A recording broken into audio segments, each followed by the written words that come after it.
Të dashur qytetarë, të nderuar përfaqësues të medjave, gjendja e sigurisë në nivelin global, rajonal, por edhe në Republikën e Kosovës, po evoluon me shpejtësi.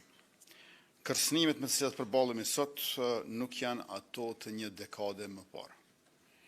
Sfidat kryesore me të cilat jemi përballur vitet e fundit përfshin grupet armatosura me organizim paraushtarak dhe kapacitete superiore ndaj atyre policore. Pastaj kontrabande vazhdueshme me armë dhe mallra, të cilat cënojnë sigurinë publike përgjatë vijës së gjelbër kufitare.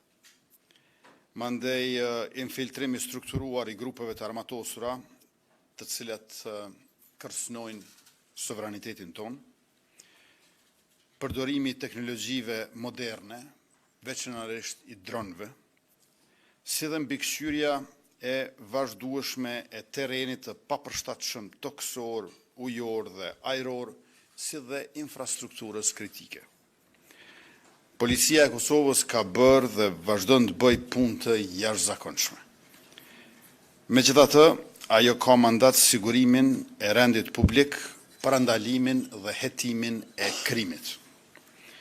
Ne kemi pasur sulme të vazhdueshme gjatë viteve të fundit në veçanti në veriun e vendit tonë, ndaj institucioneve të Republikës Kosovës, policisë së Kosovës, institucioneve të sigurisë qytetarëve, institucioneve dhe misioneve ndërkombëtare, sikurse rrëmbimi i policëve dhe qytetarëve, sulmet mbi ushtarët e KFOR-it dhe gazetarët, sulmi terrorist në banjës të Zveçanit dhe sulmi në Ibërlepens e të tjera.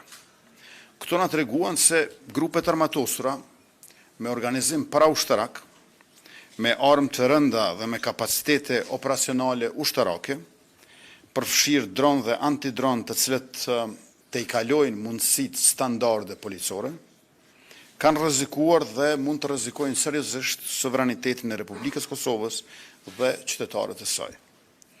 Me qëllim të adresimit të këtyre sfidave, pra vështirësive të mëdha dhe rreziqeve jo të vogla, si dhe përballjes me këto, themelimi i gjandarmërisë si strukturë e re e specializuar, moderne dhe disiplinuar është domosdoshmëri e kohës, e cila do të plotësoj boshllëkun ndërmjet policisë së Kosovës dhe ushtrisë, përkatësisë forcës së sigurisë së Kosovës.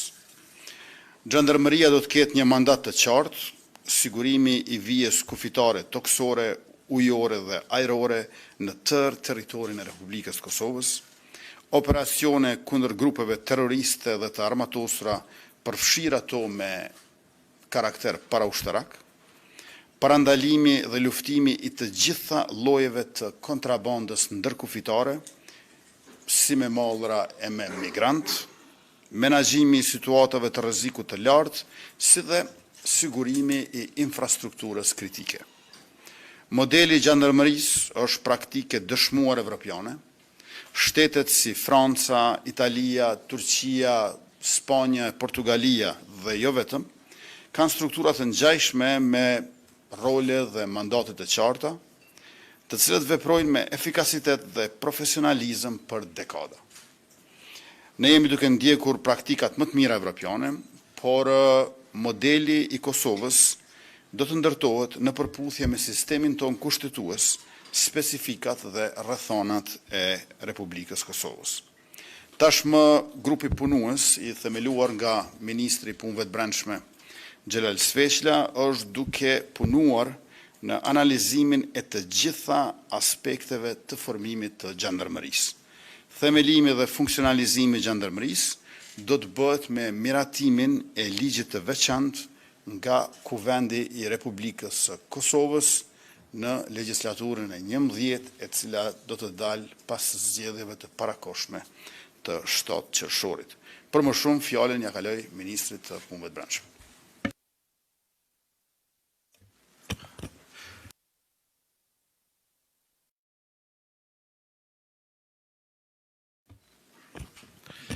Faleminderit shumë, i nderuar Kryeministër Kurti, të nderuara media, të dashur qytetar. Në kuadër të kompetencave të mia si Ministri i Punëve të Brendshme, unë kam themeluar grupin punues për analizimin dhe propozimin e modaliteteve për themelimin e gjandarmarisë, me qëllim të forcimit të kontrollit vijës kufitare, mbrojtjen e integritetit territorial dhe sovranitetit, si dhe reagim të shpejt ndaj kërcënimeve me përmasa të nivelit lartë. Tashmë, grupi punues është duke punuar në analizimin e aspekteve ligjore, institucionale, organizative, financiare dhe operacionale të themelimit të gjandarmarisë si agjenci ekzekutive në kuadër të Ministrisë Punëve të Brendshme përmes ligjit të veçantë. Themelimi dhe funksionalizimi i gjandarmarisë do t'i mundsoj Policisë Kosovës që të fokusohet në sigurinë dhe rendin publik, parandalimin dhe hetimin e krimit, sigurinë e komunikacion, si dhe në detyrat tjera sipas autorizimeve ligjore. Grupi punues ka për detyrë të analizoj kornizën ligjore në fuqi dhe nevojën për krijimin e bazës së re ligjore për themelimin e gjandarmarisë si njësi e veçantë në kuadër të Ministrisë Punëve të Brendshme. Përcaktoj statusin institucional, varësinë dhe strukturën organizative të njësisë. Të vlerësoj implikimet financiare dhe buxhetore për krijimin dhe funksionimin e saj, të propozoj modelin e regrutimit, trajnimit dhe zhvillimit profesional të pjesëtarëve të gjandarmarisë, të vlerësoj kapacitetet ekzistuese institucionale që mund të riorganizohen ose mbështesin krijimin e saj, të shqyrtoj praktikat ndërkombëtare dhe modelet krahasuese të gjandarmarive ose forcave të ngjashme të sigurisë, të hartoj raport përfundimtar me rekomandime konkrete për mua si Ministri i Punëve të Brendshme. Grupi punues për përmbushjen e detyrave të tij do të organizoj konsultime me institucionet relevante, si dhe me ekspertë të fushës së sigurisë, rendit publik dhe menaxhimit të krizave. Në këtë kuadër të këtij procesi do të analizohen edhe praktikat ndërkombëtare të vendeve që kanë modele të ngjashme të organizimit të gjandarmarisë, me theks të veçantë vendeve anëtare të NATO-s dhe të Bashkimit Evropian. Qasja jonë do të jetë profesionale, transparente dhe e koordinuar me të gjitha institucionet relevante të sigurisë dhe mbrojtjes. Çdo rekomandim i cili mbështetet në analiza konkrete të nevojave operative, kapaciteteve ekzistuese dhe standardeve demokratike të kontrollit civil dhe institucional do të merret në konsiderat. Ky proces do zhvillohet në koordinim të plotë me gjithë ata të cilët janë parapar sipas regulativave ligjore dhe në respektim të plotë të parimeve demokratike, sundimit ligjit dhe kontrollit institucional. Qeveria e Republikës Kosovës do të vazhdojë të avancojë kapacitetet moderne të sigurisë në përputhje me standardet euroatlantike dhe nevojat reale të sigurisë së qytetarëve dhe institucioneve të tjera. Faleminderit.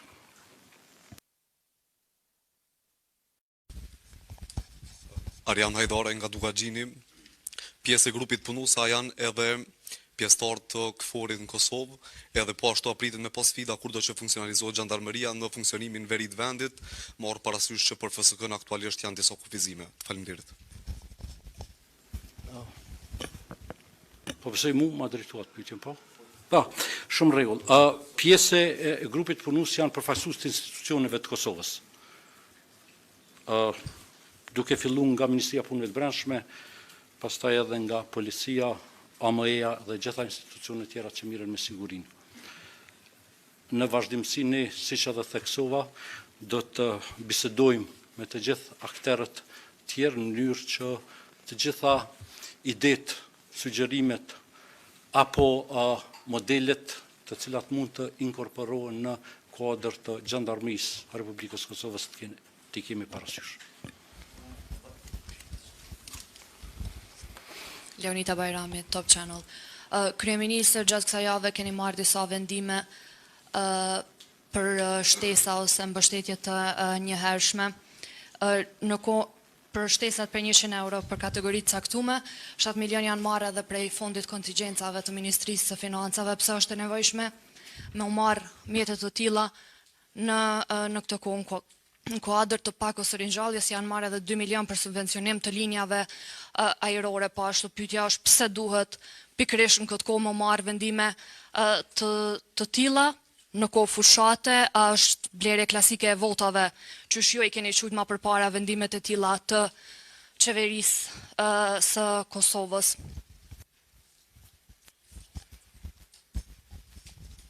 Së pari ju të gjithë e dini që ne kemi pasur në plan të bëjmë pakon për përballje me inflacion 2.0, mirë po kjo nuk mundësua për shkak se u shkaktuan zgjedhjet e parakoshme, të panevojshme, me qenë se pati një blokim opozitar sa I përket çështjes së zgjedhjes së presidentit, dhe tash ne po përpiqemi të bëjmë çfarë është e mundur në mënyrë që qytetarët e Republikës në përballje me nevojat e shtuara në njërin anë dhe me pritjet të cilat janë të arsyeshme në anën tjetër, t'ju dalim zot atyre.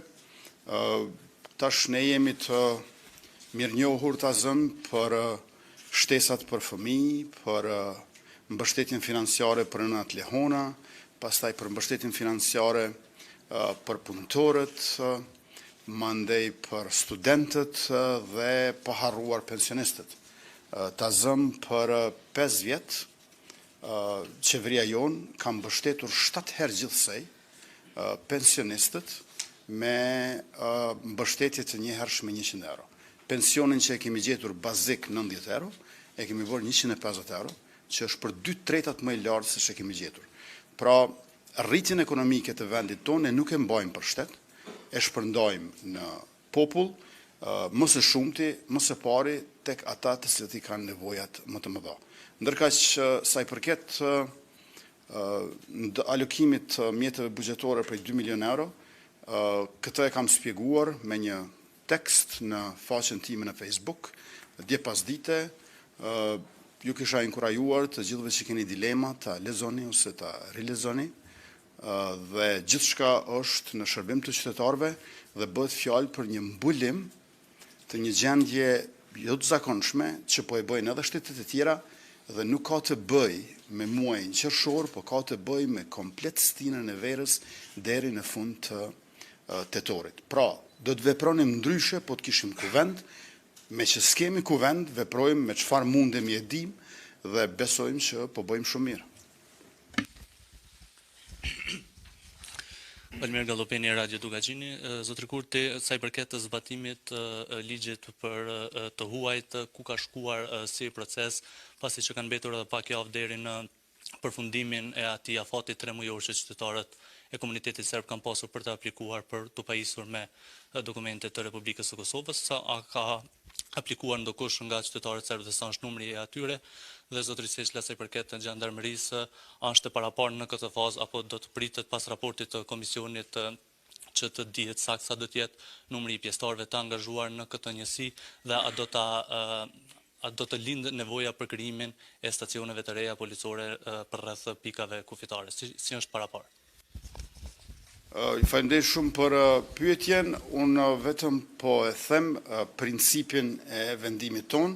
Ajo është që qytetarët e Republikës së Kosovës, pa dallim etnie, të integrohen, të pajisen me dokumente dhe kemi krijuar këtë dritarën prej 3 muajsh, ndërkaq mbi atë se sa kanë aplikuar dhe si ka ecur ky proces, më lejoni që megjithatë t'ja kaloj fjalën ministrit të brendshëm, I cili e ka përsjellur nga afër këtë situatë, por duhet të ritheksuar që kemi pasur vlerësimet më të larta edhe të qytetarëve brenda vendit, edhe të faktorëve ndërkombëtar për mundësinë që kemi krijuar. Pra, duam legalizim në Republikën e Kosovës, duke pas parasysh edhe situatat që janë më të vështira. Pra, jo ndëshkim, duam legalizim, sepse nuk ka normalizim pa legalizim pa sundim të ligjit, e në ballë të kësaj ndërmarrje për këtë çështje, sikurse edhe për shumë të tjera e kemi Ministrinë e Punëve të Brendshme.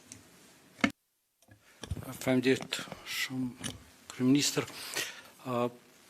Ka pas me qindra aplikime të shtetasve të Serbisë, të cilët të jetojnë apo punojnë përkohësisht në Republikën e Kosovës. Të gjitha ato individualisht janë duke u verifikuar dhe në momentin që përplotësohet edhe kërkesat ligjore, edhe kërkesat të cilat ju kanë adresuar atyre në momentin e publikimit të këtij ligji, atëherë do të fillojmë edhe me fazën tjetër. Përsa i